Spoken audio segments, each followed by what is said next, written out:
வேத வாசிப்பு கலாத்தியர் 4வது அதிகாரத்தில் 22லேருந்து 31 முடிய ஆக்கிலா படிக்கட்டும். அடுத்து 1 கொரிந்தியர் 7வது அதிகாரத்தில் ஆமாம் 20லேருந்து 24 முடிய. கலாத்தியர் 4ஆம் அதிகாரம். கலாத்தியர் 4ஆம் அதிகாரம் 22ஆம் வசனம். ஆபிரகாமுக்கு 2 குமாரர் இருந்தார்கள். ஆபிரகாமுக்கு 2 குமாரர்கள் இருந்தார்கள் என்று எழுதியிருக்கிறது. ஒருவன் அடிமையானவரிடத்தில் பிறந்தவன். ஒருவன் அடிமையானவரிடத்தில் பிறந்தவன். ஒருவன் சுயாதீனம் உள்ளவரிடத்தில் பிறந்தவன். ஒருவன் சுயாதீனமிடத்தில் பிறந்தவன். அடிமையானவரிடத்தில் பிறந்தவன் மாம்சத்தின்படி பிறந்தான். அடிமையானவரிடத்தில் பிறந்தவன் மாம்சத்தின்படி பிறந்தான். சுயாதீனமிடத்தில் பிறந்தவன் வாக்குத்தத்தத்தின்படி பிறந்தான். இவைகள் ஞான அர்த்தம் உள்ளவைகள். அந்த 2 ஸ்திரீகள் 2 ஏற்பாடுகளாம். ஒன்று சினால் மேலே உண்டான ஏற்பாடு, அது அடிமைத்தனத்திற்குள்ளாக வெளிப்பெறுகிறது. அது ஆகார் என்பது தானே. ஆகார் என்பது அரபு தேசத்தில் சீனாய் மலை. அந்த ஆகார் இப்பொழுது இருக்கிற எருசலேமிற்கு சரி. இவள் தன் பிள்ளைகளுடைய அடிமைப்பட்டிருக்கிறாளே. மேலான எருசலேமோ சுயாதீனம் உள்ளவள். அவளோ நம்ம இருக்கும் தாயானவள். அந்தபடி பிள்ளை பெறாத முன்னாடியே மகிழ்ந்து கற்ப வேதனைப்படாதவளே கழிப்பா எழும்பி ஆர்ப்பரி புருஷன் உள்ளவரை பார்க்கிறோம். அனாதேசத்துக்கு அநேக பிள்ளைகள் ஒன்று எழுதியிருக்கிறது. சகோதரரே, நான் ஈசாக்கை போல வாக்குத்தத்தை ஆகிலும் மாம்சத்தின்படி பிறந்தவன் ஆவின்படி பிறந்தவன் அப்பொழுது துன்பப்படுத்தினது போல இப்பொழுது நடந்து வருகிறது. அதை குறித்து வேதம் என்ன சொல்கிறது? அடிமையானவற்றில் மகன் சுயாதீனம் உள்ளவருடைய குமாரன் சுதந்திரவாளியாக இருப்பதில்லை. ஆகையால் அடிமைப்பட்டவளையும் அவருடைய மகனை புறம்பே தள்ளு என்று சொல்லுகிறது. இப்படி இருக்க சகோதரரே, நாம் அடிமையானவர்களுக்கு பிள்ளைகளாக இல்லாமல் சுயாதீனங்களுக்கு பிள்ளைகளாக இருக்கிறோம். ஆமேன். 1 கொரிந்தியர் 7வது அதிகாரத்தில் 7ஆம் அதிகாரம் கர்த்தருக்குள் அழைக்கப்பட்ட 22 கர்த்தருக்குள் அழைக்கப்பட்ட அடிமையானவன் கர்த்தருடைய சுயாதீனனாய் இருக்கிறான். அப்படியே அழைக்கப்பட்ட சுயாதீனன் கிறிஸ்துவுடைய அடிமையாக இருக்கிறான். நீங்கள் கிரயத்தில் கொள்ளப்பட்டீர்கள், மனுஷருக்கு அடிமையாக இருக்காதீர்கள். சகோதரரே, அவன் தன் அழைக்கப்பட்ட நிலையிலேயே தேவனுக்கு முன்பாக நிலைத்திருக்க கடவன். அன்றியும் குறித்து அவ்வளோதானே? அவ்வளோதான். இந்த செய்தியுடைய தலைப்பு, யார் இந்த அழைக்கப்பட்ட சுயாதீனன்? இந்த செய்தியுடைய தலைப்பு, யார் இந்த அழைக்கப்பட்ட சுயாதீனன்? யார் இந்த ஊழியத்திற்காக அழைக்கப்பட்ட சுயாதீனன்? பார்த்தீங்கன்னா, இந்த கலாத்தியரில் சொல்லப்பட்ட பிரகாரம் செய்தியுடைய தலைப்பு, யார் இந்த அழைக்கப்பட்ட சுயாதீனம்? சுயாதீனன் என்பது என்னன்னு சொன்னால், அடிமை. அதாவது கிறிஸ்து பிரானும் ஒரு அடிமையாகத்தான் வந்தார். உலகத்தின் சர்வத்தின் பாவத்தை ஒரு சுமந்து தீர்க்கணும். என்ன பண்ணணும்? அடிமையாக தான் வரணும். எல்லாத்தையும் விட்டுட்டு, அந்த பிலிப்பியரில் சொல்லப்பட்ட பிரகாரம் எப்படி வராரு? தன்னை தாழ்த்தி வெறுமையாக்கி அடிமைத்தனத்தை ஏன்னா அவர் தரித்து கொண்டு வர்றார். பரதேசம் சொல்ல மாட்டாங்க இல்லையா, அந்த மாதிரி வர்றார். ஏன்னா அவரை பார்க்கும்போது எல்லாரும் காரி துப்புறான். அவரை பார்க்கும்போது மூஞ்சி அடித்த மாதிரி பேசுகிறான். அவ்வளோ பிரசங்கத்தை கேட்டு, அவ்வளோ அற்புத அடையாளம், செத்தவனே 3 பேரை உயிரோடு எழுப்பினதுக்குள்ள கேட்டு, அத்தனையும் கேட்டு இவனுக்கு என்ன கோபம் வருது? எரிச்சலும் பொறாமையும் கோபம் தான் வரும். அதே மாதிரி இக்காலத்துக்குரிய 7ஆம் தூதனை பார்த்து எரிச்சலும் பொறாமையும் 1. 2வது காலத்துக்குரிய மகிமையடைந்த மணவாட்டி சபை எழும்ப முடியாதபடி, அப்போ செய்தி கொடுத்தாலும் கேட்டு அது அவர்கள் பலப்பட முடியாதபடி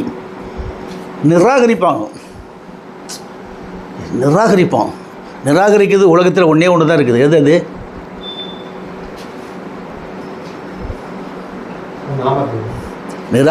நிராகரிக்கிற மிருகம் ஒன்று இருக்குது. அது என்னது? ஒன்று தான் நிராகரிக்கும், எல்லாத்தையும் நிராகரிக்கும். பிசாசை பற்றி சொல்கிறாரு, இந்த கூட்டத்துக்குள்ளே போங்கன்னாரு. பிசாசு எங்கே போயிடுச்சு? இப்போ நிராகரிக்கிறது எது? இந்த ஆவியை பெற்றவர், இந்த ஆவியை பெற்ற செத்து போச்சு. அது அந்த ரூபத்தையும் ஏன்னு சொல்லும்போது வெளியான ரூபத்தையும் உள்ளான என்ன சொன்ன வெளியான சாயலையும் உள்ளான ரூபத்தையும் எடுத்துக்கிட்டு இந்த பண்டின் ஆவி வந்து உட்காந்துருச்சு. இது வந்து எந்த நாமத்தை மையப்படுத்துது? அப்போ இந்த என்ன சொன்னால் அப்போ இப்போ என்ன வரும்? நம்மளுக்கு விரோதம் குரோதம் தான் வரும். ஏன்னு கேட்டால் இவர்கள் சத்தியத்தின் பாதையில் இல்லை. சத்தியத்தை விட்டு இந்த ஆவிகள் விலக்கிருச்சு அவங்கள. எங்கே பார்த்தாலும் சர்ச், எங்கே பார்த்தாலும் சிலுவை, எங்கே பார்த்தாலும் சிலுவை. பின்னாடி ஒரு சிலுவை இருக்கும், இப்படி பின்னாடி அங்கியில் இந்த பக்கம் ஒரு சிலுவை இருக்கும், இங்கிட்ட ஒரு சிலுவை இருக்கும். சிலுவை கையில் பிடிச்சிட்டு வருவாங்க. இந்த கன்னியாசியில் பார்த்திங்கன்னா சிலுவையே ஒரு இடுப்பில் போட்டிருப்பாங்க, கழுத்தில் போட்டிருப்பாங்க.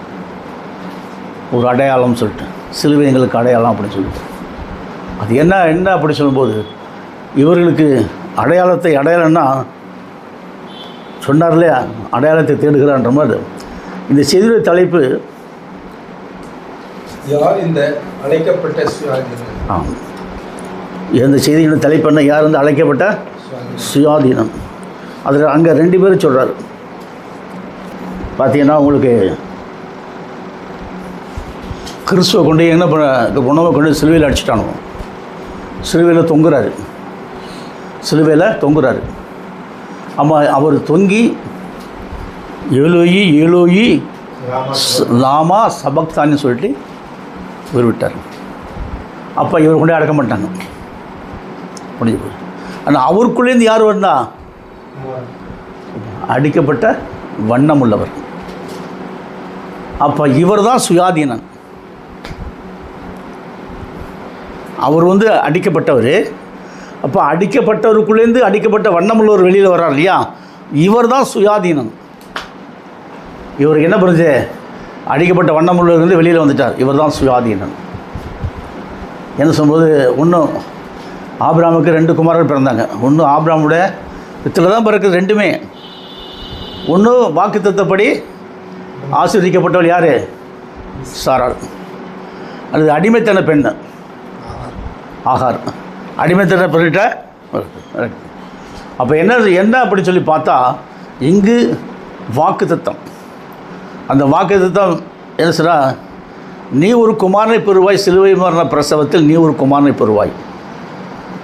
அந்த குமாரன் எங்கே பிறகுற? சிலுவை மரண பிரசவத்தில் குமாரனை பெறுவாய். அந்த பரலோக கன்னி எந்த நிலையில் மரித்ததோ, இடமிருந்த வளம் என்னும்போது சிலுவை மரண பிரசவம் 7 காயங்களுக்குள்ளே மரித்ததும், இந்த நிலை நம்மளுக்குள்ளே தரிக்கப்பட்டவன் தான் சுயாதீனன். இந்த நிலை தரிக்கப்படாத பூரா யார்? சுயாதீனன் அல்ல. அப்போ இவர்கள் தான் யாராக இருக்கிறாங்க? பரலோகத்துக்குரிய மக்கள். இவர்கள்தான் தேவபுத்திரர்கள். இவர்கள்தான் கர்த்தரால் அழைக்கப்பட்ட சுயாதீனர்கள். கர்த்தரால் அழைக்கப்பட்ட சுயாதீனம். இவர் எங்கேருந்து வரணும்? அந்த ஆபிரகாமுடைய சிலுவைக்குள்ளேருந்து வரணும்.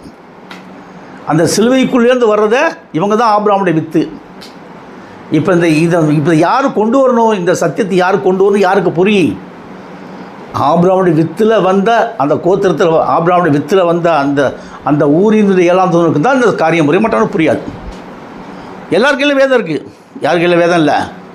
எல்லார் கையிலும் வேதம் இருக்குது. யார் கையில்? அதுதாங்க சொல்கிறாரு. என்ன சொன்னால், சுயாதீனன், முத்தரிக்கப்பட்டவன், சுயாதீன முத்திரை. சுயாதீன முத்திரை என்பது எதை குறிக்குது? அந்த என்ன சொல்லும்போது வந்துட்டார் இல்லையா, இவர் அடிக்கப்பட்ட வண்ணமுள்ளவர், இவருக்குள்ளேருந்து வந்துட்டார். இவர் தான் சுயாதீனம். இப்போ சுயாதீன முத்திரை யாருக்குள்ளே இருக்குது? இவருக்குள்ளே இருக்குது. ஆனால் இவர் சுயாதீனம் ஆகிட்டார். இவர் மறுபடியும் மறிக்கிறாரு. இவர் நிலை முடிஞ்சிருது. அப்போ நம்மளுக்குள்ளே இந்த சுயாதீனம் எனக்குள்ளே வரணும்ல. அதனால என்ன பண்ணுறாரு? இந்த நிலையை அங்கே வச்சுறாரு. அப்போ இந்த நிலை இந்த சுயாதீன நிலை எதுக்குள்ளே இருக்குது? சொல்லுங்கள் பார்ப்போம். ஒரு 2 நிமிஷம் டைம் தரேன். இந்த சுயாதீன நிலை எதற்குள்ளாக இருக்குது? ஞானஸ்தானம் எதுக்குள்ளே இருக்குது? நாமத்துக்குள்ளே இருக்குது. இப்போ எங்கே வச்சுட்டார்? இப்போ சுச்சியை பாவ மன்னிப்பு கண்டு கிறிஸ்துவனுடைய நாமத்தில் ஞானஸ்தானம் எடுக்கும்போது இவன் யாராக மாறினான்? கர்த்தருடைய சுயாதீனனாக மாறினான். கர்த்தர் யார்? சிலுவையில் அடிக்கப்பட்டார் கர்த்தர், அவருடைய சுயாதீனம் நான் வர்றேன். இப்போ இவர் தான் சுயாதீனன். இவர் மறித்து இவருக்குள்ளே போகிறாரு. இப்போ நீ கூர்ந்து கவனிச்சிங்கன்னா இந்த இவர் சுயாதீனம் இல்லையா, இவர் எப்படி சுயாதீனம் ஆனாரோ இதே நிலை நமக்குள்ளே வந்துருச்சு. இதே நிலை நம்மளுக்குள்ளே வந்துருச்சு. இப்போ நாம் யாராக இருக்கிறோம்? சுயாதீனன். யாருக்குள்ள?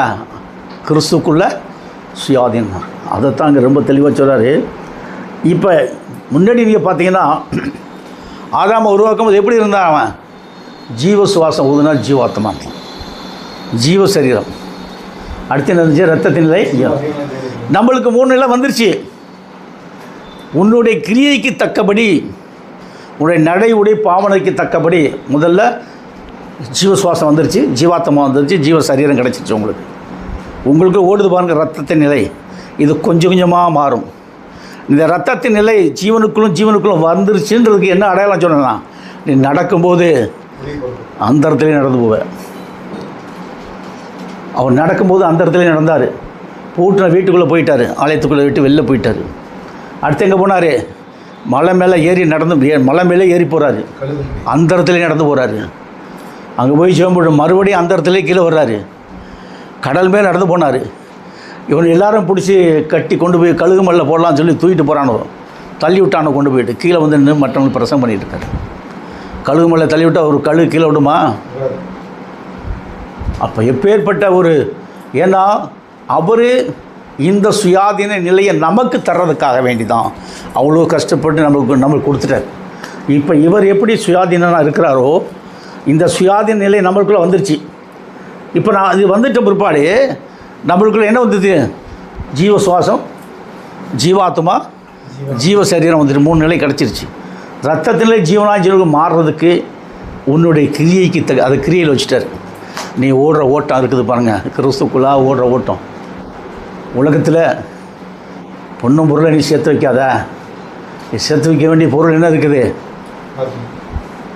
என்ன சேர்த்து வைக்க சொன்னார்? ஆத்துமாக்களை சேர்த்து வைக்க. பரலோகத்தில் உங்கள் மிதியான பலன் உண்டு. ஆத்துமாக்கள், நீ பொன்னையும் பொருளையும் சேர்க்காத. உலகத்தில் ஆத்மா எப்படி இருக்குது? நாரி கெட்டு போயிருக்குது. நாரி கெட்டு போயிருக்கு ஆத்மாவை ரட்சிப்புல கொண்டு. ஆனால் பிசாசு எல்லாருக்குள்ளேயுமே இந்த 4 நிலை, சாத்தானுடைய 4 நிலையும் வந்துடுச்சு. ஒன்றும் ஜீவசுவாசம், மரண சுவாசம், ஜீவாத்மா மரண சரீரம், ரத்தத்திலே மரணத்தையும் 4 மரணமாக போச்சு. இப்போ அவங்க யாருக்கு அடிமைப்பட்டாங்க? ஆட்டோமேட்டிக்காக சாத்தானுக்கு அடிமையாயிட்டாங்க. ஆட்டோமேட்டிக்காக சாத்தானுக்கு இந்த நிலை நீக்கப்பட்டு சாத்தான் ஒத்துக்குருவானா? தேவனோட போராடுவான். முடிஞ்சால் ஒன்றால் பாரு, என்னால் பாரு, மொத்த உலகத்தையும் நான் கம்ப்ளீட்டாக காலில் போட்டு நசுக்கிடுவேன், க்ளோஸ் பண்ணிடுவேன்றான். அப்போ தேவன் போராடுறாரு. யார் மூலியமாக? தன்னுடைய குமாரன் அனுப்புகிறாரு. தன்னுடைய குமாரன் மூலியமாக தேவன் போராடுறாரு. போராடி அப்போஸ்தலர் காலம் வரைக்கும் அந்த சத்தியம் இருந்தது. அப்போஸ்தலர் காலத்துக்கு பிற்பாடு அந்த சத்தியத்தை க்ளோஸ் பண்ணிட்டு 2000 ஆண்டுகளாக சிலுவை அடிக்கப்படாத நாமத்தை இடையில் சொருவி மொத்த மக்களையும் க்ளோஸ் பண்ணிட்டான். எங்கே பார்த்தாலும் சிலுவை தான், எங்கே பார்த்தாலும் ஆராதனை தான், எங்கே பார்த்தாலும் ஏசன்ற நாமம் தான் ஆராதனை ஃபுல்லாக. ஆனால் இது யாருடைய நாமம் இருக்குது? ஏசன்ற நாமம் அந்தி கிறிஸ்துடைய நாமம். இது ஆராதிக்கவே கூடாது. எல்லாம் மொத்த தள்ளப்பட்ட ஆவிகளுக்கு தலைவனே இவன் தான். எல்லா ஆவிகளும் அங்கே ஆராதிக்குது. எங்கள் வானமண்டலத்தில் பொல்லாத சேனைகள் ஆராதிக்குது. கீழே பூமியிலேயும் எல்லா மக்களையும், ஏன்னா எல்லாருக்குமே மரணம் இருக்குதான் ஆராதிக்க ஈஸியாக லகு வச்சுட்டான். 2000 வருஷமாக எல்லாரும் போச்சு. எல்லா ஆராதனையும் இவனுக்கு தான் போகுது. நல்லா கவனிங்க. இந்த மொத்த ஆராதனை இப்போ 10 மார்க் இருந்தால் 10 மார்க் இந்த ஆராதனை முழுவதும் யாருக்கு போகுது? இவனுக்கு தான். மொத்த ஆராதனை இவனுக்கு தான் போகுது. ஆனால் இவனுடைய கொஞ்சம் கொஞ்சமாக மார்க்கத்தை உள்ளே திணிக்கிறான். அடுத்து நீங்கள் பார்த்தீங்கன்னா அடிமையான முத்திரை குத்தப்பட்டவர்கள் இன்றைக்கு அடிமையானவன் இவங்க சொன்னால் இப்போ ஆதியாகமத்தில் பார்த்தீங்கன்னா 3வது அதிகாரத்தில் தேவனுடைய கட்டளையை மீறி பாவம் செஞ்சதுனால சாத்தானுடைய அடிமைத்தனத்தின் முத்திரை குத்தப்பட்டாச்சு. இப்போ நான் சொன்ன எல்லாம் மரணமாயிடுச்சு. அதாவது ஒரு மரண முத்திரை, அதாவது மரண சரீரம், மரண முத்திரையாகிய அடிமைத்தனம், மரண ஆவி, ஆத்மா, சரீரம், மாம்சத்தின் மீது ரத்தத்தில் இருக்க மரணமாக மரணத்துக்குள்ள போயிடுச்சு, எல்லாம் போயிடுச்சு. இப்போ தெய்வ கட்டளையை மீறியதால் பாவத்தின் சம்பளம் மரணம். பாவத்தின் சம்பளத்தை பாவம் செஞ்சு சம்பளம் வாங்கிட்டாங்க, மரணம் வாங்கிட்டாங்க. யாருனாலையும் நீக்கப்பட முடியாது.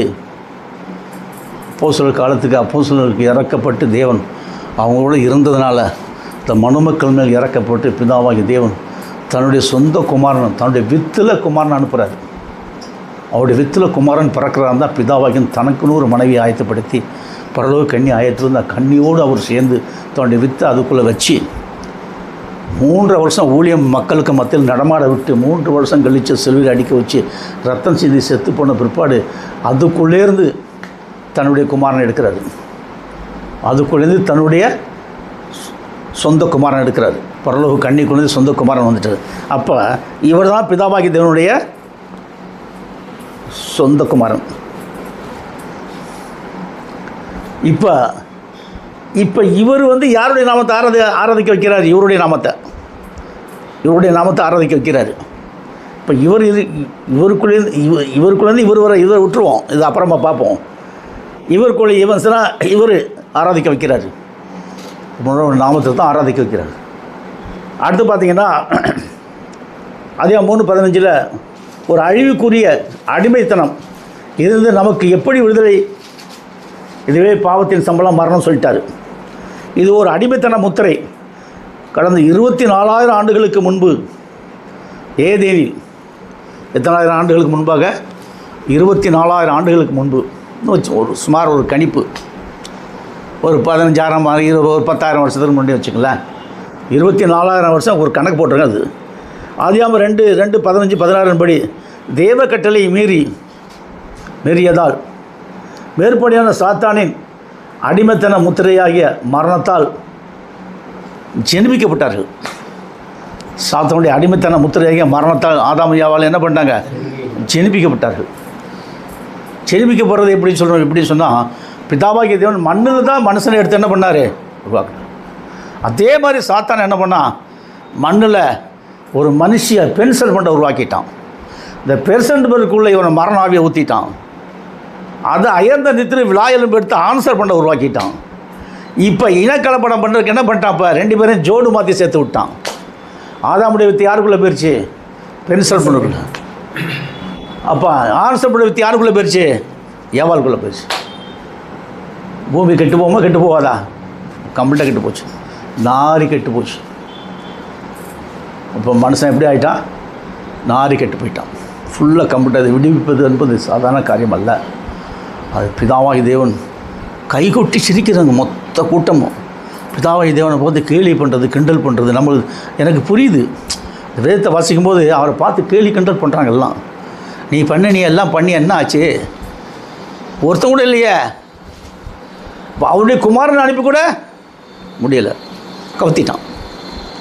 மறுபடியும் அவர் என்ன பண்ணுறான்னு சொல்லும்போது தனக்கு இந்த காரியம் செய்கிறதுக்கு அவருடைய சர்வெண்ட்டு, அவருடைய வேலைக்காரன், அவருடைய உண்மையான ஒரு வேலைக்காரனை நான் செலெக்ஷன் பண்ணியிருக்கேன் பாரு. அவன் இந்தியாவிலேருந்து தமிழ்நாட்டிலேருந்து வர்றான் பாரு. இவன் மூலியமாக அந்த சத்தியத்தை நான் உலகத்துக்கு கொண்டு வர போகிறேன். இவனை ஒன்றால் ஒன்றும் பண்ண முடியாது. இப்போ யாருடைய பொறுப்பில் நான் நிற்கிறேன்? பிதாவாகிய பொறுப்பில் நான் நிற்கிறேன். நேரடியாக கையை பிடிச்சி எனக்கு கூப்பிட்டு வந்துட்டார். இது யார் எனக்கு சொல்லிக் கொடுத்தா? அவர் தான் சொல்லிக் கொடுத்தார். இல்லை வேதத்துக்கு எனக்கு என்ன சம்மந்தம் இருக்குது? இப்போ இந்த சத்தியத்தை கொண்டு வந்து உங்களுக்கு மத்தியில் சொல்லி உங்களை பலப்படுத்தி ஸ்திரப்படுத்தி மேற்கொண்டு என்ன சொல்லும்போது உங்களை இந்த அநேக ஆத்துமாக்களை கொள்ளை பொருளாக சம்பாதிக்கக்கூடிய பெரிய ஒரு பாக்கியம் உங்களுக்கு கொடுத்துருக்காரு. ஆத்துமாக்களை கொள்ளை பொருளாக சம்பாதிக்கணும், நிச்சயமாக கொடுப்பாரு. அடுத்து பார்த்தீங்கன்னா இதை சொல்லிட்டாரு, ஜீவனுள்ள ஆவியின் பிரமாணம். இந்த ஜீவனுள்ள ஆவியின் பிரமாணம் எது? நம்மளுக்கு குத்தப்பட்ட முத்திரை. சுயாதீனனுக்கு நம்ம சுயாதீனம் நம்மளுக்கு என்ன வந்துருச்சு? இந்த ஜீவனுள்ள ஆவியின் பிரமாணம். இந்த ஜீவனுள்ள ஆவியின் பிரமாணம் நம்மளுக்கு சொல்கிறதுக்கு என்ன இல்லை? ரூட் இல்லை. என்ன? இது அடிமைத்தன முத்திரை. இந்த அடிமைத்தன முத்திரை அவர் ஜெயிச்சிட்டார். அவர் உலகத்தை, மாம்சத்தை, பிசாசை, மரணத்தை, பாதாளத்தை ஜெயித்து வானோர் பூதலத்தோர் பூமியில் எல்லாத்தையும் ஜெயிச்சிட்டார். ஆனால் அந்த அடிமைத்தன அடிமைத்தனம் நம்மளுக்குள்ள அந்த முத்திரை வந்துட்டதுனால நம்ம எப்படி மாறிட்டோம்? ஜீவனில் ஆவின் பிரமாணமாக மாறிட்டோம். நம்ம எப்படி மாறிட்டோம்? ஜீவனில் ஆவின் பிரமாணமாக நம்ம மாறிட்டோம். இதைத்தான் அவர் எதிர்பார்க்குறாரு பிதா. அவர் எதிர்பார்த்த காரியம் பூமியில் முடிச்சிச்சு. யார் செய்வான்? ஒரு சாதாரண ஒரு மனுஷனை கொண்டு உன்னை வெக்கப்படுத்துவேன், என்னை பரலோகத்தை வெக்கப்படுத்தினீல, வாள்களை வச்சு நீனு சேர்ந்துட்டு நான் பரலோகத்துக்கு ஏறுவேன், அங்கே வட தேசத்தில் கூடாரம் போடுவேன், அங்கே வந்து உட்காருவேன் அப்படின்னு சொன்னியே, இந்த பூமியிலே நான் உன்னை வெக்கப்படுத்துகிறேன் பாரு. அவன் யார்? அவன் சாதாரண ஒரு மனிதனை கொண்டு, மண்ணில் உருவாக்கட்டும் மனிதன், பாவத்தில் பொலையான சேட்டில் கட்டுற மனுஷனை உருவாக்கி அவனுக்கு என்னுடைய ஆட்சியை கொடுத்து அவன் மூலியமாக உன்னை நான் வெக்கப்படுத்தேன். பிசாசன் தலையை அவன் நசுக்குவன் பாரு. உனக்கு ஸ்திரிக்கு உன்னித்து கழுது பகை உண்டு, அவரும் தலை நசுக்கணும். அங்கே நசுக்கிட்டார். பூமியில் தலை நசுக்கிறதுனா என்ன? இந்த சத்தியத்தை கொண்டு வர்றது. தலை நசுக்கிறதுனா இந்த சத்தியத்தை கொண்டு வந்து ஞானஸ்தானம் கொடுக்கறது தான். இப்போ உங்களுக்கு கிறிஸ்து உள்ளே வந்துட்டார். கிறிஸ்து எங்கே வந்துட்டார்? உங்களுக்கு. அப்போ நீங்கள் யார்? பலவானின் புத்திரர்கள். யாராக இருக்கிறீங்க? பலவானின் புத்திரர்கள். உங்களை ஒன்றுமே பண்ண முடியாது. அதான் ஜீவன் ஆவின் பிரமாணம் மாறிட்டீங்க. அடிமைத்தன முத்திரையாகிய மரண முத்திரை. ஆனால் எது சொல்லுவோம்? அடிமைத்தன முத்திரையாகிய இது ஆதாமுக்கு ஏவாளுக்கு அடிமைத்தன முத்திரையாகிய மரண முத்திரை குத்திட்டான். அடிமைத்தன முத்திரை நீங்களாகிவிடும். அடிமைத்தன மரண முத்திரை என்ற ஏசென்ற நாமம், அந்த அடிமைத்தன மரண முத்திரை எது? ஏசென்ற நாமம் தான். ஏசென்ற நாமத்தில் ஞானஸ்தானம் எடுத்தாலும், பிதா குமாரன் பரிசுத்தாவியில் ஞானஸ்தானம் எடுத்தாலும் ஏற்கனவே அடிமைத்தனமாக இருக்கான். முத்திரை குத்தியாச்சு. இது முத்திரையை மறுபடியும் குத்திட்டான். என்னாச்சு? ஃபுல்ஃபில் ஆயிருக்கு. இதுக்கு மேலே இல்லை. இதுக்கு மேலே இவங்களுடைய அப்போ ஏசென்ற நாமத்தை தூச்சி ஆராய்ச்சி பாட்டு பாடி அதுபடி இதுபடி ஐயோ குயோ ஐயோ குயோன்னு சொல்லி எங்கே போங்க? நேராக பாதாளத்துக்கு போயிடும். பரலோகத்துக்கு இவங்களுக்கு என்ன இல்லை? சம்பந்தமே கிடையாது. எப்படி பார்த்தீங்களா? மறுபடியும் முத்திரை குத்திட்டான். இந்த நாமத்தை விழுந்து விழுந்து விழுந்து விழுந்து ஆராதிக்கிறாங்க ஜனங்க. சொன்னால் கேட்பாங்களா? சொன்னால் ஏசன் நாமத்தை ஆராதிக்கக்கூடாது. அது அந்தி கிறிஸ்துடைய நாமம். அது ரோம அரசாங்கத்துடைய குலதெய்வத்தின் நாமம். இப்போ எல்லாருக்கும் குலதெய்வம் இருக்கு இல்லையா? வருஷம் கிடா வெட்டி பூஜை போடுவாங்க இல்லையா? அதே மாதிரி அது ஒரு நாமம். இந்த ஆராதிக்கக்கூடாதுன்னு சொன்னால் எல்லாருக்கும் என்ன வந்துடுது? நம்ம மேலே எரிச்சலும் பொறாமை தான் வருது. ஏசென்ற நாமம் பிதா குமாரன் பரிசுத்த இந்த ரெண்டில் கொடுத்தாலும் அதே தான் வரும். மேற்படியான ஏசென்ற நாமத்தில் ஞானஸ்தானம் கொடுத்தாலும், பிதா குமாரன் பரிசுத்தாவில் ஞானஸ்தானம் கொடுத்தாலும் இதே தான். பட்ட பேரில் ஞானஸ்தானம் கொடுத்தாலும் இந்த அடிமைத்தன முத்திரைக்கு மேலே குத்தி விட்டுறான். ஃபுல்லாக குத்திடுவான். ஐயோ, இப்போ நம்மளை கூப்பிட்றாரு, சுயாதீனனே நீ போ, உனக்குன்னு ஒரு ஊழியத்தை நான் வச்சுருக்கிறேன். அப்போ நிறைய பேர் என்னை கூப்பிட்டாங்க. நம்ம சபையில் ஐக்கியமாக இருங்க, நீங்கள் பேசும்போது ரொம்ப அருமையாக இருக்குது, எங்களுக்கு உங்களுக்கு என்ன செய்யணுமோ நாங்கள் செய்கிறோம். போய் ஜெபிக்கும்போது சொல்கிறாரு, உனக்குன்னு ஒரு ஊழியம் வச்சுருக்கேன். இல்லை கவனிங்க, சொல்லி எத்தனையோ வருஷத்துக்கு முன்னாடி சொன்னார், உனக்குன்னு நான் ஒரு ஊழியத்தை வச்சுருக்கேன். அந்த ஊழியம் தான் இது. அதனால் யார் கூட என்ன பண்ணாத, பைண்ட் ஆகாத. அப்போ எத்தனை வருஷம் நான் கஷ்டப்பட்டு இந்த ஊழியத்தில் முழங்கால் போட்டு கண்ணீரும் கம்பளையுமா பசி பட்டினி பஞ்சத்தில் நிற்கும் போது இப்படித்தான் என்ன எது சுளுக்கிய என்ன சொன்ன எது சுளுக்கியில் குத்துவாங்க? சோளக்கதிரை சுளுக்கியில் குத்து வாட்டுன்னு வாட்டி விட்டார் என்னை போட்டு. அப்போ தான் சத்தியத்தை கொஞ்சம் கொஞ்சமாக சொல்லிக் கொடுக்குறாரு. ஒரு பிரதர் கேட்ட, கர்த்தர் உங்களை எப்படி பேசுகிறாரு? உங்களோட சிந்தையில் பேசுகிறாரு. கர்த்தர் என்னோட பேசுகிறாரு, சிந்தையில். எப்படி பேசுகிறாரு? முதல்ல மாம்ச சிந்தை ஒழிஞ்சு போச்சு, ஆவியின் சிந்தை 100 மடங்கு வந்துச்சு. அப்படி கிறிஸ்துவ சிந்தையில் பேச இப்போ கிறிஸ்துவ சிந்தை எனக்குள்ளே என்ன வந்திருக்கு? 100 மடங்கு. அதே மாதிரி இந்த சத்தியத்தை கேட்குற உங்களுக்குள்ளே என்ன வந்துருச்சு? கிறிஸ்துவ சிந்தை தான். உங்களை யாரும் அசைக்க முடியாது. ஏன்? கிறிஸ்துவின் சிந்தையில் நீங்கள் சிந்தை உங்களுக்கு நிரப்பி இருக்கிறாரு. அதான் சொல்கிறாரு, கர்த்தருக்குள் அழைக்கப்பட்ட அடிமையானவன் கர்த்தருடைய சுயாதீனனாக இருக்கிறான். கர்த்தருக்குள் அடிக்கப்பட்ட அடிமையான நம்ம எப்படி இருக்குப்பா? கர்த்தருடைய சுயாதீனம். இவனே ஜீவனுள்ள ஆவியின் பிரமாணம். நல்லா கவனிங்க, இவனே ஜீவனுள்ள ஆவியின் பிரமாணம். பவுல் எழுதும்போது புரிஞ்சுக்கிறவே முடியல. பவுல் எழுதும் நிருபங்களை யாருக்கும் புரிய முடியாதபடி அவர் அந்த தேவாவின் 35 விதமான பரிசுத்த ஆவியில் ஒரு ஆவி உட்காந்து ஃபுல்லாக எழுதி விட்டார். அவருக்குள்ளே உட்காந்து புரிந்து கொள்ள முடியாதபடி. தேவாவியை பெற்ற மனுஷன் தான் புரிந்து கொள்ள முடியும். மற்றவங்க பவுல் எழுத நிருபத்தை யாருமே புரிந்து கொள்ள முடியாது. சாதாரணமாக ஏதோ கதை புக்கு மாதிரி நினச்சி படிச்சுட்டு போயிட்டே இருப்பானுவோ, இஷ்டத்துக்கு டான்ஸ் ஆடி சொல்லிகிட்டே இருப்பானோ. அக்கு வேறு ஆணி வேறு சொல்ல முடியாது. அது 7ஆம் தூதன் வந்து தான் சொல்லுவான். சொல்லிட்டாரு. ஏன்னு சொல்லும்போது சொல்லிட்டாரியா, அடுத்து சொல்கிறாரு 1 கொரிந்தியர் 7வது அதிகாரம் 22வது வருஷத்தின்படி சொல்கிறாரு, அப்படியே அழைக்கப்பட்ட சுயாதீனன் கிறிஸ்துவின் அடிமையாக இருக்கின்றான். பார்த்தீங்களா? இப்போ அழைக்கப்பட்ட சுயாதீனன் கிறிஸ்துவின் அடிமையாக இருக்கானா. நீங்கள் இங்கே பாருங்கள், இப்போ அழைக்கப்பட்ட சுயாதீனன் யாருன்னு சொன்னால் இவர் தான் அழைக்கப்பட்ட சுயாதீனன். இவர் தான் உயிர்த்தெழுந்த கிறிஸ்து. இவர் மரித்தோது முதல் பிறந்தவர். இந்த உயிர்த்தெழுந்த கிறிஸ்துக்கு இவர் அடிமையாக இருக்கார். உயிர்த்தெழுந்த கிறிஸ்து வந்துட்டார் இல்லையப்பா, இந்த உயிர்த்தெழுந்த கிறிஸ்துக்கு இவர் அடிமையாக இருக்கார். இவர் அடிமையாக இருக்கார். ஏன் இவர் அடிமையாக இருக்கணும் அப்படி சரி, இவர் இந்த இந்த இந்த இதெல்லாம் இவர் ஜூஸெல்லாம் எடுத்துகிட்டு வந்துட்டார். அடிமைத்தனத்தின் ரூபத்தை இவர் எடுத்திருக்காரு. இந்த அடிமைத்தின் ரூபத்தை எடுத்ததுனால இவர் யாருக்கு அடிமையாக இருக்கார்? உயிர்த்தெழுந்த கிறிஸ்துவுக்கு அடிமையாக இருக்கார். இவர் தான் உயிர்த்தெழுந்த கிறிஸ்து. இப்போ உயிர்த்தெழுந்த கிறிஸ்து தான் வந்து இப்போ நம்ம கூட நிற்கிறாரு. முத்திரையை உடைக்கிறது, ஊழியம் பண்ணுறது எல்லாம் அவர் தான். அடுத்து நீங்கள் பார்த்தீங்கன்னா, அப்படியே அழைக்கப்பட்ட சுயாதீனன் கிறிஸ்துவனுடைய அடிமையாக இருக்கிறான்னு சொல்லிட்டாரு. அழைக்கப்பட்ட அடிமையானவன் உலகத்தில் சர்வத்தின் பாவத்தில் சுமந்து தீர்த்தவர் பிடிச்சிட்டாரு. அடுத்து இவர்தான் கிறிஸ்து. இவர்தான் அடிக்கப்பட்ட வண்ணமுள்ளவர். அடிக்கப்பட்ட வண்ணமுள்ளவர் வந்துட்டார். இவர்தான் கர்த்தருடைய சுயாதீனர். இவர்தான் கர்த்தருடைய சுயாதீனர். ஆனாலும் இவரும் அடிமையான முத்திரை தரிக்கப்பட்டதுக்கு ஒப்பானதாக இருக்கார். ஏன்னா இவருக்குள்ளேருந்து யார் வரணும்ப்பா? உயிர்த்தெழுந்த கிறிஸ்து வந்துட்டார்னா இவர் காரியம் முடிஞ்சிருச்சு. அவர் வர்றதுக்கு தான் இவர் வர்றாரு. அப்போ இவர் இந்த நிலையில் வந்தால் தான் அவர் வர முடியும், இல்லாட்டி வர முடியாது. ஏன்னா இவருக்குள்ளே என்ன போகணும்? இப்போ எல்லாம் இவருக்குள்ளே வந்துருச்சு. ஒன்று மட்டும் போகாமல் இருக்குது. என்ன?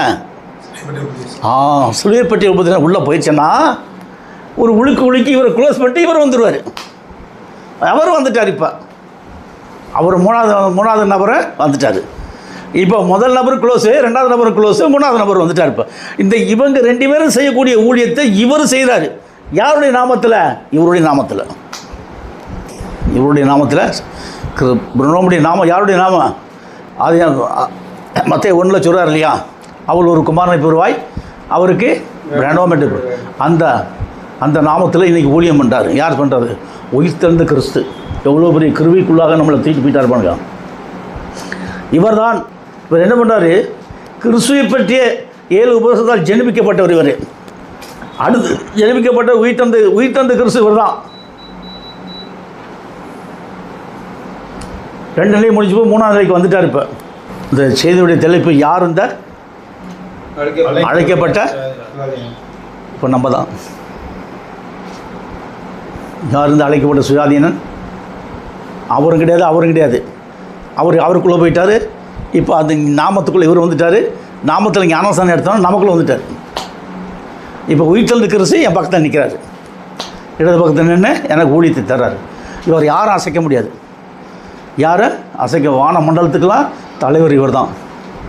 இவர் யாருமே அசைக்க முடியாது. அப்போ எல்லா பிசாசுகளும் இவரை கண்டு வெக்கப்பட்டு ஓடும். நாணி கூணி குறுகி போயிடும். அப்போ அவர் நம்மளுக்குள்ளே வந்துட்டார். உன்னை நடந்து போகும்போதே என்ன நடக்கும் பாரு. இனிமேல் கொண்டு நாளாக பாருங்கள். நீ உண்மையாக இந்த சத்தியத்தில் கொஞ்சம் கொஞ்சமாக ஸ்டெப் பை ஸ்டெப்பாக முழங்கால் போட்டு ஆத்தமாக்காண்டி நீ போராடி நிற்கும்போது என்ன நடக்குன்னு பாருங்கள். இந்த இம்ப்ரூவ்மெண்ட் இல்லாதபடி பிசாசு உன்னை தடை செய்வான். நல்லா கவனி. இந்த இம்ப்ரூவ்மெண்ட் உனக்கு கிடைக்காதபடி பிசாசு என்ன பண்ணுவான்? உன்னை தடை செய்வான். யார் மூலியமாச்சும் தடை பண்ணுவான். ரொம்ப கவனமாக இருந்து, ஒவ்வொரு நாளையும் கவனமாக இருந்து நம்ம மேலே வந்துக்கிட்டே இருக்கணும். ஸ்டெப் பை ஸ்டெப்பாக மேலே வந்துக்கிட்டே இருக்கணும். மேலே வர யார் வெக்கப்பட்டு போயிடுவான்? பிசாசு வெக்கப்பட்டு போயிடுவான்.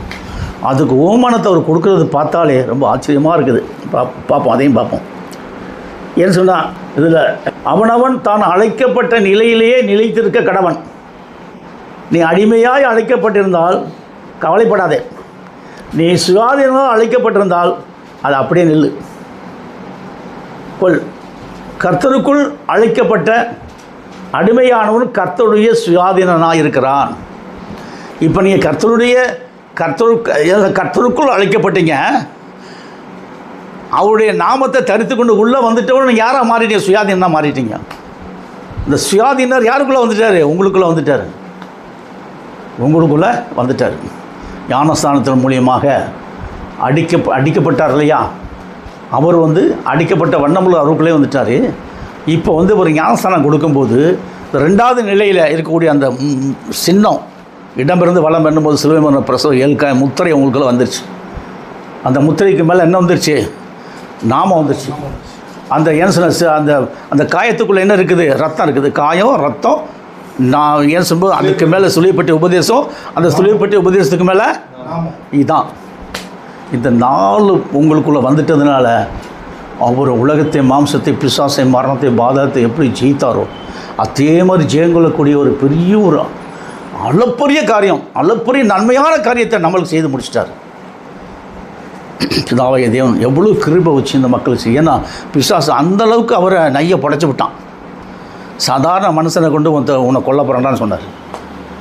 சாதாரண மனுஷன் அவனுக்கு எதிர்த்து நிற்க முடியுமா? அவனை கொல்ல முடியுமா? இங்கே கேட்குறாரு இல்லையா, இதில் கேட்குறாரு, அவனை எதிர்க்க முடியுமா? அவனை கொல்ல முடியுமா? அவனுக்கு நீ சரியாக நிற்க முடியுமா? யாரை கேட்குறாரு? அவனுடைய குமாரனை கேட்கல, சாதாரண மனுஷன் என்ன பார்த்து எங்கே நின்று சொல்கிறாரு, நீ இவனோட ஏற்று நெல்லு பார்ப்போம், உன்னால் நிற்க முடியுமா? நிற்க முடியாது. ஏன்? நீ வெட்கப்பட்டு போயிடுவேன். நான் யாரை நிப்பாட்டியிருக்கேன்? சாதாரண மண்ணில் உருவாக்கின மனுஷனை நிப்பாட்டி உன்னையும் கூட்டத்தையும் நாசப்படுத்திடுவான் அவன். அதுக்கு தான். ஏன்? என்னுடைய தேவ தூதர் நான் இருந்தவன். நீ அவருடைய இதில் தானே இருந்தான், அங்கே தானே இருந்தான், அங்கே தான் தள்ளப்பட்டு போச்சு இந்த ஆவிகள்லாம். அப்போ இந்த ஆவிகள் எப்படி கொக்கரிக்கும்? மனுஷனை மதிக்குமா? நல்லா கவனிங்க, மனுஷனை ஒரு எறும்பு கூட மதிக்காது இந்த ஆவிகள்லாம். மந்திரக்காரன் கூட நான் இருந்திருக்கிறேன், ஆவிகளை கூப்பிட்றவங்க கூட இருந்திருக்கிறேன், ஆவியோட பேசுகிறவங்க கூட நான் இருந்திருக்கிறேன், புரியுங்க, ஆவிகளை ஏவிடுறவங்க கூட நான் இருந்திருக்கிறேன். எல்லாத்தையும் நான் பார்த்துருக்குறேன். ஆனால் நான் மட்டும் எதையுமே வாங்கலாம் நான் கற்றுக்கிறோம் இல்லை, எனக்கு வேண்டாம், கட் பண்ணிட்டேன். ஏன்னா கொடுக்குறதுக்கு இடையே இருந்தாங்க. ஐயோ, இந்த சத்தியம் எனக்கு வரணுமே. கர்த்தரே என்ன பண்ணார்? எல்லாத்தையும் கட் பண்ணிவிட்டு கையை பிடிச்சி ஓரமாக எடுத்துகிட்டே வர்றாரு.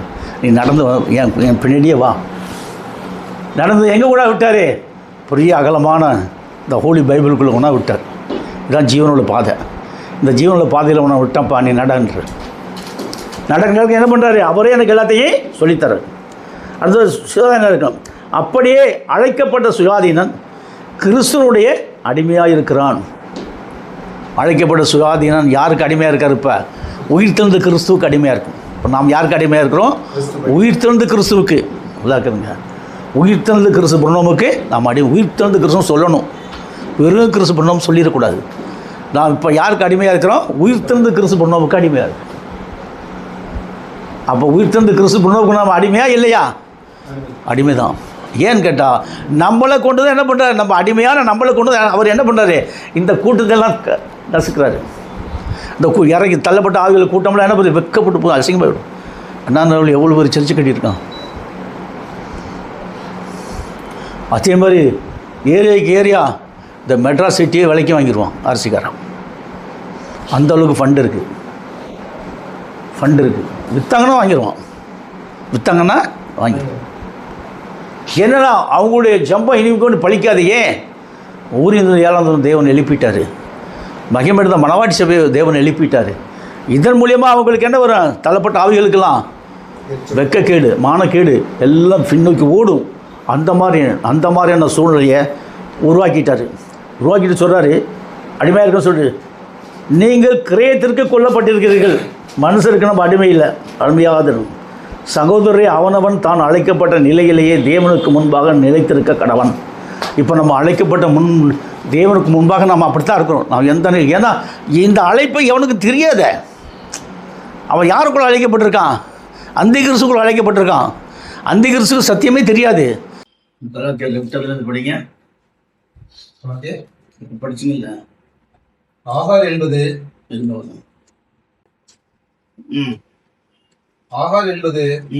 அரபி தேசத்துல சீனாய் மலை. ஆகார் என்பது அரபி தேசத்துல சீனாய் மலை. அந்த ஆகார் இப்பொழுது இருக்கிற எருசலேமுக்கு சரி, அந்த ஆகார் இப்பொழுது இருக்கிற எருசலேமுக்கு சரி, இவள் தன் பிள்ளைகளோடு கூட அடிமைப்பட்டிருக்கிறாளே. மேலான எருசலேமோ சுயாதீனம் உள்ளவள். ஏன்னு கேட்டா அப்ப என்ன பாத்தீங்கன்னா, அப்ப இஸ்ரேல் ஜனங்க அடிமைப்படுத்தா இருந்தாங்க. யாருக்கு? எகிப்துல அடிமைப்பட்டிருந்தாங்க. அடிமைப்பட்டு தான் கொண்டு வர்றாரு. அதெல்லாம் ஓம்பனவா கொண்டு வர்றாரு. இந்த 2 ஏற்பாடுகள் என்பது எதை புரிய சொல்றோம்? ஒண்ணு புதிய ஏற்பாடு, பழைய ஏற்பாடு. ஏன்னா அவங்களுடைய சரித்திரம் பூரா இதுக்குள்ள தான் இருக்குது. அப்போஸ்தலருடைய நடவடிக்கை சரித்திரம் பூரா, அப்போஸ்தலருடைய நடவடிக்கைகள், பரிசுத்தவான்கள் நடுவில் ஒன்று 4 சுவிசேஷத்துல 27 ஆகமத்துக்குள்ள வந்திருக்கு. பழைய ஏற்பாடுல மொத்த சரி 39 ஆகமத்துக்குள்ள வந்திருக்கு. 2 ஏற்பாடே ஒன்னா சேர்த்து நினைச்சாச்சு. இந்த 2 ஏற்பாடு யாருக்குள்ள வரணும், யாருக்குள்ள வந்து யார் சொல்லுவாங்க சத்தியத்தை? அந்த ஊழியத்தினுடைய 7 வந்து தான் இந்த கனமான ஊழியத்தை செய்ய முடியும், மற்றவங்களால செய்ய முடியாதுன்றதுக்கு அவர் திட்டமும் தெளிவா சொல்றாரு. திட்டமும் தெளிவாக அவர் சொல்றாரு. இது கண்டினியூ பண்ணுங்க சார். ஆகார் என்பது மேலான எருசலேமோ, மேலான எருசலேமோ சுயாதீனம் உள்ளவள், சுயாதீனம் உள்ளவள், நம்ம எல்லாருக்கும் தாயானவள். ஏன் கேட்டா மேலான எருசலேமோ சுயாதீனம் உள்ளவள், அவளே நம்ம எல்லாருக்கும் தாயானவள். அந்தபடி பிள்ளை பெறாத மலடியே, மகிழ்ந்திரு, கற்பவேதனைப்படாதவளே, களிப்பாய் எழுப்பி ஆர்ப்பரி. புருஷன் உள்ளவளை பார்க்கலாம் ஸ்திரீக்கு அநாதி பிள்ளை உண்டு. இதெல்லாம் யார சொல்றது அப்படின்னு சொன்னா, பிதாவாகிய தேவனுடைய அந்த மனைவி சொல்ற. அந்த அம்மாவுக்கு தான் இப்ப என்ன இருக்குது? அதான் அநாத ஸ்திரீ. அநேக பிள்ளைகள் நம்ம மூலியமா வரப்போகுது, பரலோக வித்துகள். அந்த நிலையை பாத்தீங்கன்னா அதான் அநாத ஸ்திரீ. அந்த அநாத ஸ்திரீக்குள்ள யாரு? பிதாவாகிய தேவன் என்ன பண்ணாரு? சரி விட்டார். இப்ப குமாரன் விட்டாரு. இப்ப அந்த அநாத ஸ்திரீயுடைய நாமத்துல நாம் ஞானஸ்நானம் கொடுக்க பிள்ளைகள் பெருகிட்டே இருப்பாங்க. அப்ப அந்த பிள்ளைகள் யாரா இருக்காங்க? பரலோக வித்துக்கள், பூமி வித்துக்கள் அல்ல. இது பார்த்தீங்கன்னா அப்படியே கண்ணு கலங்குது. யோவான் 1வது அதிகாரத்துல இந்த 12-13 வருஷத்தை படிக்கல. அதுல என்ன சொல்றாங்க? யோவான் 1வது அதிகாரத்துல 12-13 வருஷத்தை படிச்சீங்கன்னா அதுக்குள்ள என்ன இருக்குது பாருங்க. மாம்சத்தினாலாவது தேவனாலே பிறந்தவர்கள் கடைசியில் ஒரு வரி வரும். படி. அவருடைய நாமத்தின் மேல் விசுவாசம் உள்ளவர்களாய் அவரை ஏற்றுக்கொண்டவர்கள்.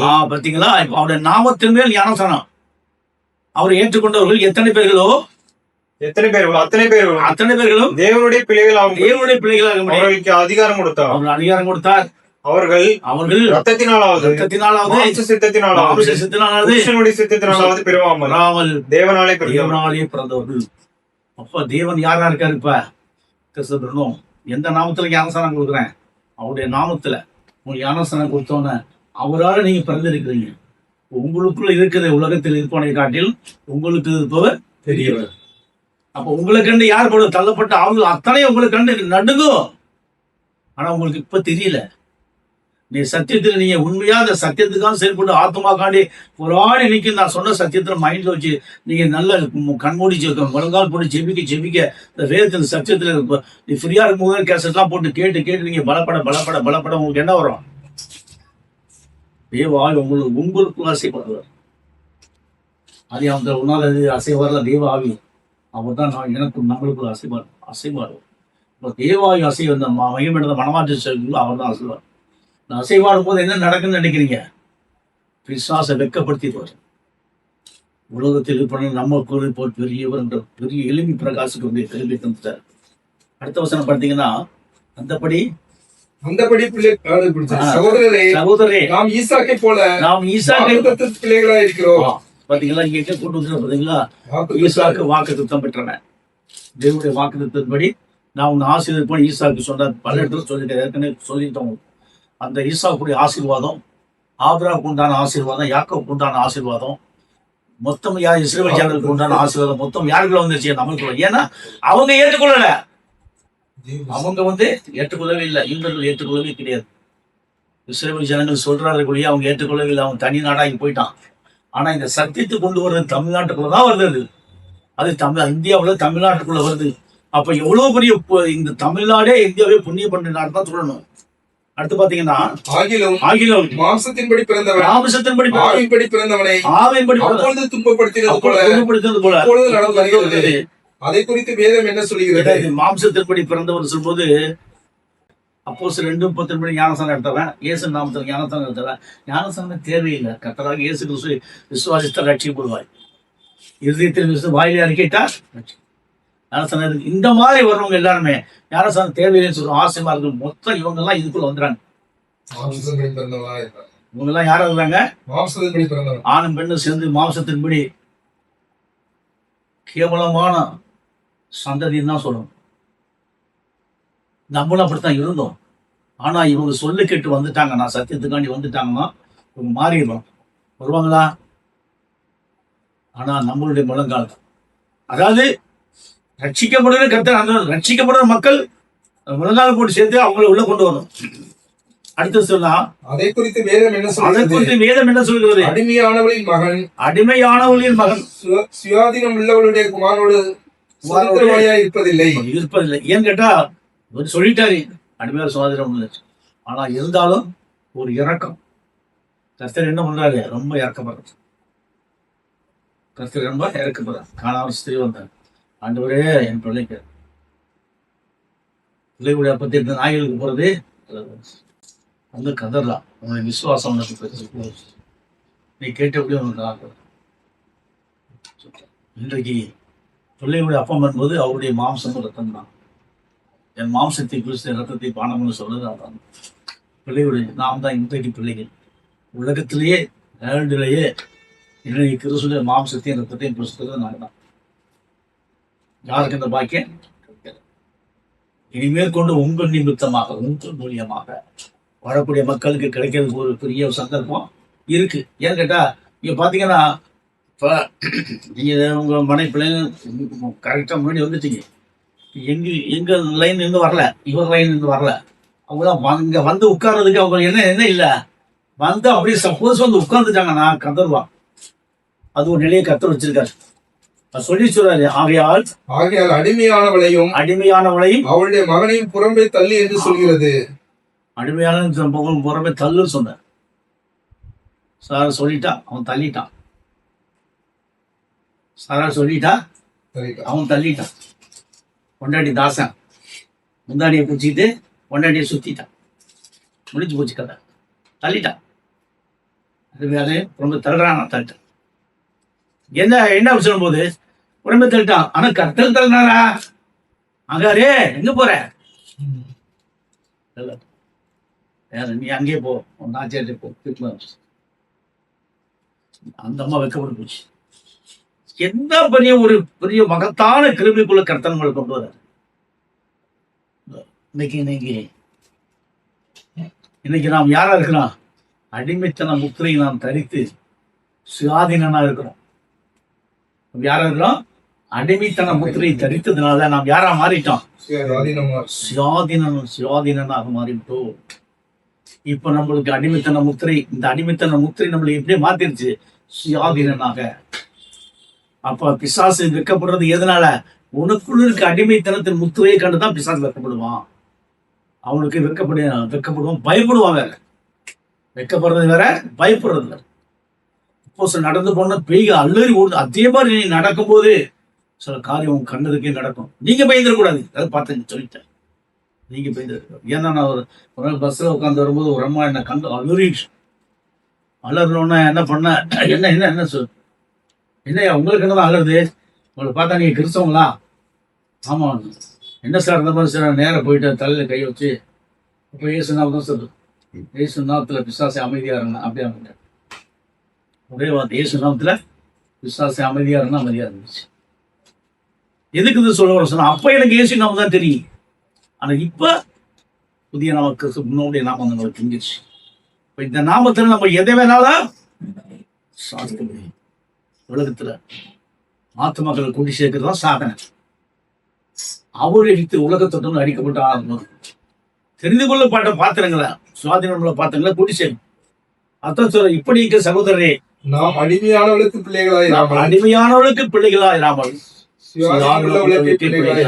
ஏன்னு கேட்டா இன்னைக்கு அடிமையானவள் ஆகாரம் சொல்றாரு, சுயாதீனமுள்ள ஒரு சாரான்றார். அதானே வருதுப்ப. இது ரெண்டையும் விட்டுரு. ஏன்னா அடிமைத்தன முத்திரை நம்மளுக்கு தரிக்கப்பட்டா தான் நாம் யார மாற முடியும்? சுயாதீனம் உள்ளவர்களாக மாற முடியும். சக்தி எப்படி மாறுது பாத்தீங்களா? உல்டா சீதா வருது. இந்த அடிமைத்தன முத்திரை இல்லாவிட்டால் நம்ம யாரா மாற முடியாது, சுயாதீன உள்ளவர்களாக மாற முடியாது. இப்ப இவன் தப்பா எழுதிட்டானா? மாம்சம், இது ஆவி. அப்ப பூரிப்பு 7ஆம் சுகம் வந்துதான். அப்ப பவுல் வந்து மாம்சத்தில் எழுதிட்டானா? அவனுக்கு வந்த ரெவலேஷன் அப்படி எழுதிட்டான். இதோட பொருள் அவனுக்கு புரியல. ஒரு பொருள் அவனுக்கு புரியல. இதான் இந்த உல்டா சிதாவா இருக்குது, உல்டா சிதாவா இருக்குது. சத்தியம் எப்படி வந்துருச்சு? இப்ப நீங்க நல்லா போட்டு கவனிச்சீங்கன்னா நம்மளோட இது நிறைய பேருக்கு புரியாது. இப்படி இருக்க சகோதரரே, நாம் அடிமையானவர்களுக்கு பிள்ளைகளா இராதபடி சுயாதீனம் உள்ளவர்களுக்கு பிள்ளைகளா இருக்கிறோம். என்ன சொல்றது? இன்னைக்கு நாம் அடிமையான சுயாதீனம் உள்ளவர்களுக்கு நாம் பிள்ளைகளா இருக்கிறோம் சொல்லிட்டாரு. ஏன்னா இன்னைக்கு எப்பேற்பட்ட காரியத்தை கர்த்தர் நம்மளுக்கு விளக்கி சொல்லியிருக்காரு. இந்த காரியத்தை குறித்து நாம்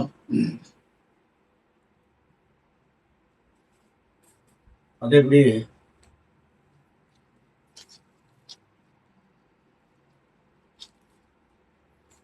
ரோமர் 8ஆவது அதிகாரத்துல 28-30 வரைக்கும் பாருங்க. இது ஒரு பயங்கரமான, இந்த சத்தியத்துல வந்தவங்களுக்கு தான் அந்த வாக்கு திட்டம். ஆமென். படி. ரோமர் 8:22. இந்த வாரம்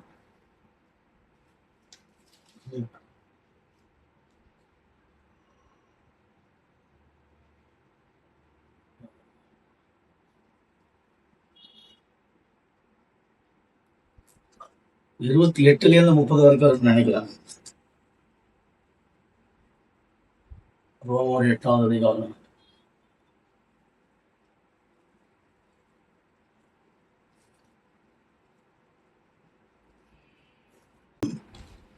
ரோமர் 8ஆவது அதிகாரத்துல 36, 37, 38, 39 4 வசனம் படிக்க. இந்த பிளஸிங் தான் நம்மளுக்கு. கிறிஸ்துவின் அன்பை விட்டு கிறிஸ்துவின் அன்பை விட்டு நம்மை பிரிப்பவன் யார்? கிறிஸ்துவின் அன்புன்னு சொல்லும்போது இந்த சத்தியம். நம்மை பிரிப்பவன் யார்? உபத்திரவமோ, உபத்திரமோ, வியாகுலமோ, வியாகுலமோ, துன்பமோ, துன்பமோ, பசியோ, பசியோ, நிர்வாணமோ, நாசமோசமோ, பட்டயமோ, இவை எல்லாவற்றிலும் நாம் நம்மில் அன்பு கூறுகிறவர்களாக முற்றிலும் ஜெயம் கொள்ளுகிறவர்களாக இருக்கிறோம். ஏன்னா இன்றைக்கு இந்த சத்தியத்தின் நிமித்தமாக நமக்குள்ள அவர் அன்பு கூறுதார். முற்றிலும் ஜெயம் கொண்டவர்களாக நம்ம தேர்ந்தெடுத்துட்டார், செலக்ஷன் பண்ணிட்டார். அவரே முத்திரை குத்திட்டார் நம்மளுக்கு.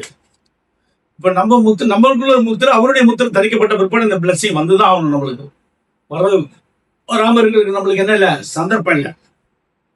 அடுத்து பார்த்தா மரணமானாலும் ஜீவனானாலும் தேவதூதர்களானாலும் அதிகாரங்களானாலும் வல்லமைகளானாலும் நிகழ்காரியங்களானாலும் உயர்வானாலும் தாழ்வானாலும் வேற எந்த சிருஷ்டியானாலும் நம்முடைய கர்த்தராகிய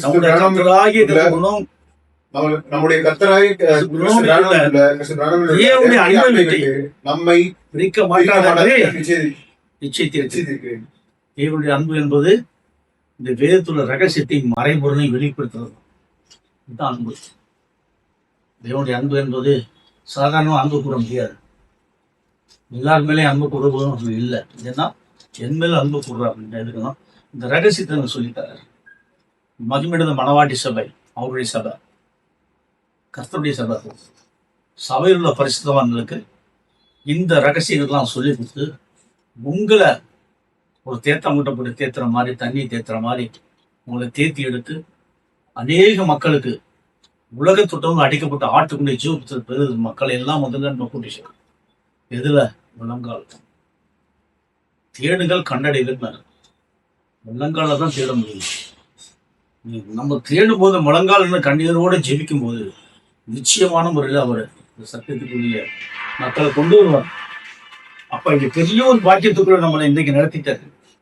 இந்த உலகத்திலேயே ஆசீர்வதிக்கப்பட்ட ஜனங்க இருக்குன்னா யாரு? நம்மளை தவிர யாருமே இல்லை. இந்த பூமியிலேயே ஆசீர்வதிக்கப்பட்ட ஒரு மக்கள் நம்ம இருக்கிறோம், நம்ம தான், வேற யாருமே கிடையாது. அன்றைக்கு ஆபிரகாமை ஆசீர்வதிச்சாரு.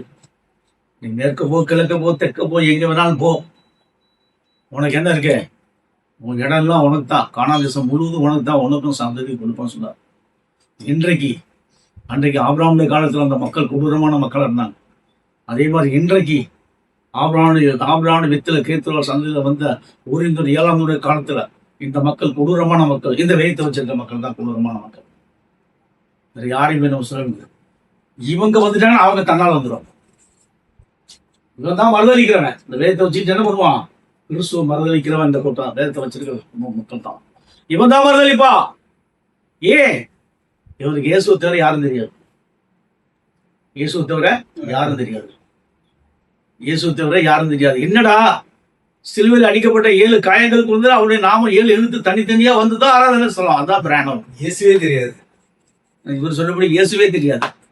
கரெக்டா சொல்லிட்டாரு ஒரு வார்த்தை. இயேசுவை பத்தியும் தெரியாது. 7ஆம் தூதர் மூலியமாக மகிமையடைந்த மணவாட்டி சபை வந்தாச்சு. மகிமையடைந்த மணவாட்டி சபையில் உள்ள பரிசுத்தவான்கள் எல்லாம் தீர்ந்த மக்களா மாறிட்டாங்க. இப்ப அவங்க யாரால பிறந்திருக்காங்க? யாரால பிறந்துட்டீங்க? ஞானஸ்தானம் மூலியமாக பாவ மன்னிப்பு கண்டு கிறிஸ்துவ நீங்க நாமத்துல ஞானஸ்தானம் மூலியமாக பிறந்துச்சு. நீங்க தான் தேவ நடமாடும் தேவ நீங்க கருத்து. ஏன்னா சத்துருவோ எந்த ஒரு இதுவும் எல்லாத்திலையும் ஜெயம் கொள்ளக்கூடிய ஜெயம் உங்களுக்குள்ள வந்திருக்குது. அதனால தைரியமா எழுப்பி பிரகாசிக்கணும். தைரியமா எழுப்பணும். எல்லா மக்களுக்கு முன்பாக வார்த்தையை கொண்டு பைபிளை கொண்டு வசனத்தை வச்சு முழங்கால நின்று ஜெபிச்சு அநேக பேர் சத்தியம் சொல்லணும். வாயை மூடிட்டு இருக்கோம். பார்ப்போம். இந்த வாரத்திலிருந்து நிறைய பேருக்கு சத்தியத்தை கற்று சொல்லணும். இப்போ நான் சொன்னேன் கர்த்தாவே சோத்திரம்